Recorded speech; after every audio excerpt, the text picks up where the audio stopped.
Now, let's put our hands together. The mother of the bride. Mother of the bride.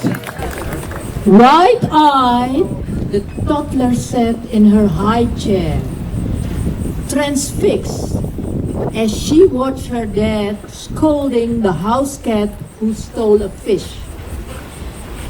Suddenly, the baby stretched out to her full length,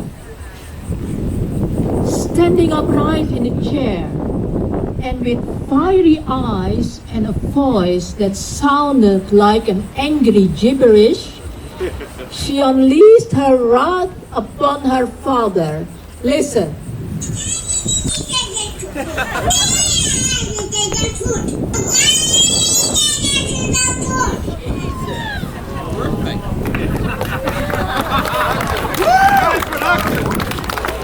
It was a moment of sheer baby rebellion. And so it has always been in your life, Adayanti. You were always the champion of the underdogs.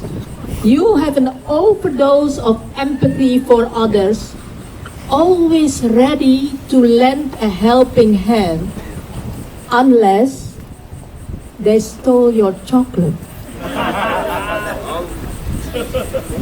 Negotiations run through your veins, dear. The countless times you would enter the battlefield of bargaining with your dad during your teenage years. It was like witnessing a stand-up comedy show with you as a master of persuasion, leaving your dad bewildered and wondering how he ended up giving in to your hilarious negotiations.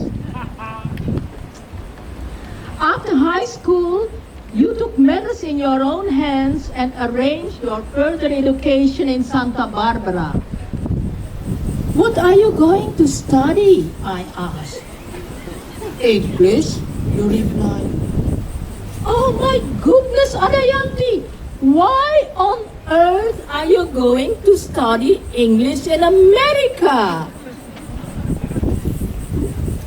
Wouldn't it be better to learn English in London? It's so nearby.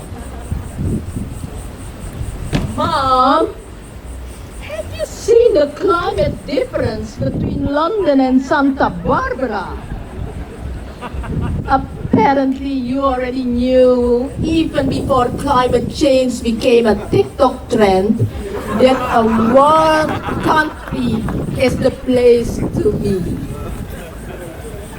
After Santa Barbara, you seized the opportunity to study at one of the finest universities in Indonesia. I looked at you in disbelief and asked, why on earth would you choose Indonesia over other countries? Let me enlighten you, dear mother. You see, my mom is Indonesian, but she never taught us anything more than a few words in Indonesian. Now I have the chance to attend Gajah Mada University in Yogyakarta and upgrade our family conversations from nasi goreng to discussions on quantum physics. The apartment complex for international students in Indonesia was downright swanky. It had an atmosphere of coziness with students from all over the world mingling around. But, oh no, this wasn't your agenda. Is there by any chance an apartment complex for Indonesian students around here? You asked. And the priceless response came back. Well, indeed there is, but it's not quite as luxurious as this place. And on top of that, they do have a charming roommate called Mr. Cockroach. Without a second thought, you packed your suitcase and headed for the Indonesian section. Do you guys have room for one more? You asked the group of Indonesian students who couldn't believe that a fair-skinned student wanted to live in their humble complex. Well, you see, my mom is Indonesian, and I've got myself a bona fide Indonesian name. And on top of that, I know a word in Indonesian, cinta. As if a secret code had been cracked, you were warmly welcomed and in no time became the best of friends. Turns out your decision was the best investment you could have made. Bravo, Arianti. After conquering Indonesia, it was time for Sydney. Then, at a party, you crossed paths with the brothers, with Jono and Judas. Where do you guys live? You asked. Oh, Queen's Downing Street, they answered. No way! That's the exact street I've been dreaming of settling down in. With a grin, the brothers answered, well, we've only got this little storage space left, you know, for all our recycling things. But you didn't let that faze you. Right on the dot at 9 a.m., you knocked on their door. Two sleepy heads peeked out of the upstairs window. Good morning! Just peeping around to inspect the storage space. Are you serious? We thought you were joking. Convinced that this Dutch girl would find the storage space utterly useless, the brothers swung open the door, revealing the piles of belongings stacked up to the ceiling. But of course, you saw the potential for a lovely space right away. And in a blink of an eye, you transferred the recycling yard into a cozy den that would put Martha Stewart to shame. The brothers were over the moon, and especially the little boy in the house, relishing in the Dutch coziness you brought. It was like Mary Poppins mixed with a dash of Dutch charm, turning irregularities in the house into a masterpiece.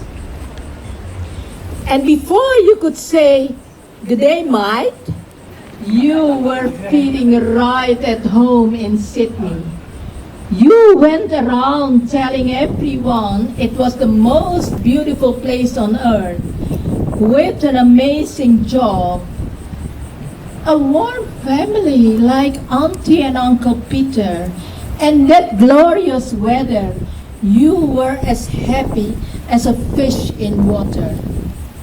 If someone had predicted that you would swap Sydney for Auckland, you would have called them bonkers. But life is full of surprises, Adayanti. That remarkable day when the most professional barrister of Auckland. Who's that? Who's that? Not Steve yet. Soon. His name is Ron Mansfield.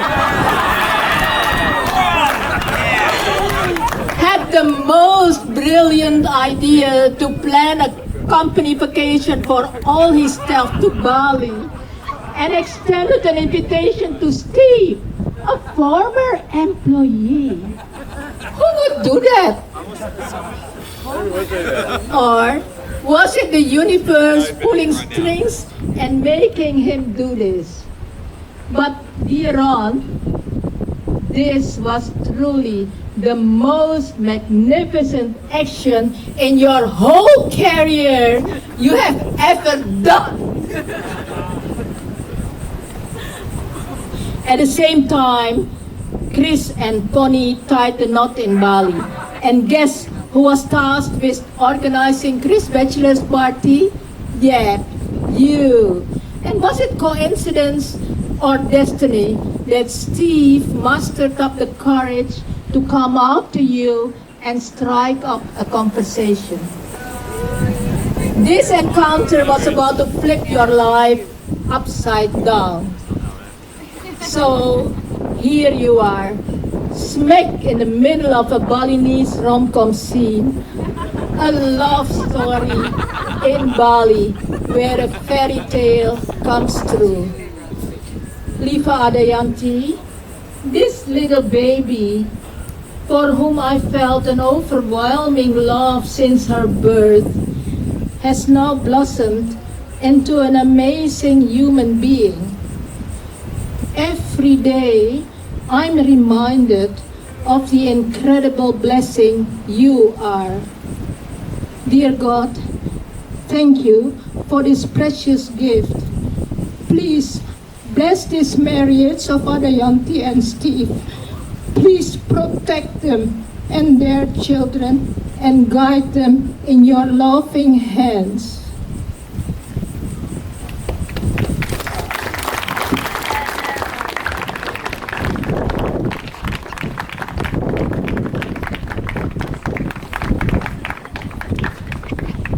Today, we also think of Papa. Pete, it feels as if that empty chair should be filled with you, your laughter and love. Yet, despite your physical absence, we know deep within our hearts that you are here with us, smiling down from above on our daughter, whom you were always so very proud of, and our fantastic son-in-law, and our cutest grandchildren, whom you would adore. We miss you.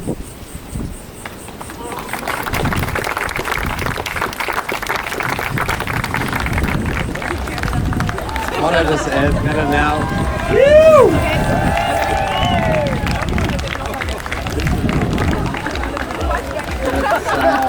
It's been an absolute pleasure spending the last week with you.